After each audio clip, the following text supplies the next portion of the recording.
What up, Long Beach? Welcome back to your home for everything local sports. It's JJ. And Mike, and this video is brought to you by Naples Rib Company, the perfect place to cater your team's next event. High school football previews this week. It is Maintain Week. We have got a bunch of top teams in winnable games, where if they get a win, they're going to stay the course and stay on top of their respective leagues. Basically, this is a week where either the league standings are going to get shaken up or they're going to set up the sort of late season championship games that we're expecting to see. We got to start on the top of the rankings. St. John Bosco continuing Trinity League play against Santa Margarita in their homecoming game, coming off of that Mater Dei loss. But head coach Jason Negro said last week he was just glad to finally get to the week, and I kind of feel that. You now know, obviously Bosco lost to Mater Dei, where you are as a team if you're Bosco. You know who your quarterback is, you know you're going to have to play Corona Centennial in the playoffs, and you know you got to get back on track this week against the Eagles. I mean, Margarita's been on the rocks, Mike. Basically, the Braves find themselves where they found themselves last year with the loss to Mater Dei. Like you said, they're going to be ranked number 3, Corona Centennial's going to be ranked number 2,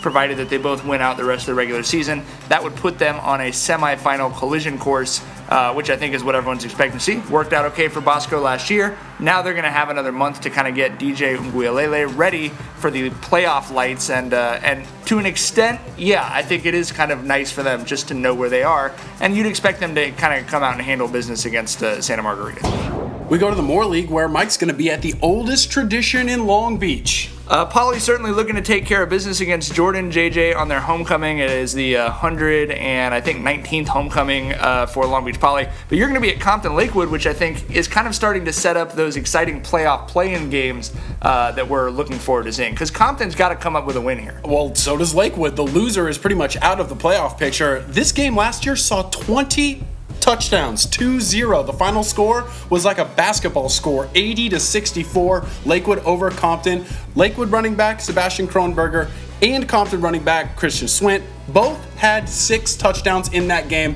Both should be back, ready to go in this game. I have no idea what's going to happen, but I have 2 guarantees. 1, I'm going to see a lot of running plays, and 2, I'm going to see a lot of points. Over-under on 135 points, Jage. That's a tough call. That's a tough call. We're going to bring in our guy Julian Lopez to talk a little San Gabriel Valley League. We have 3 ranked teams who, like we said, need to maintain this week. Happy to be here, Jage. Paramount coming off of that big win over Warren last week. They host Dominguez. Pirates number 3 in Division 5 and trying to get through this week to set up that game against Gar next week. Yeah, and Gar is number 6 in Division 10. They are taking on that Warren team. The Bears trying to bounce back, but the Gladiators have only allowed 12 points per game this season, so they are clearly the best defensive team statistically in the league, and they can really make a statement with another good defensive performance against Warren.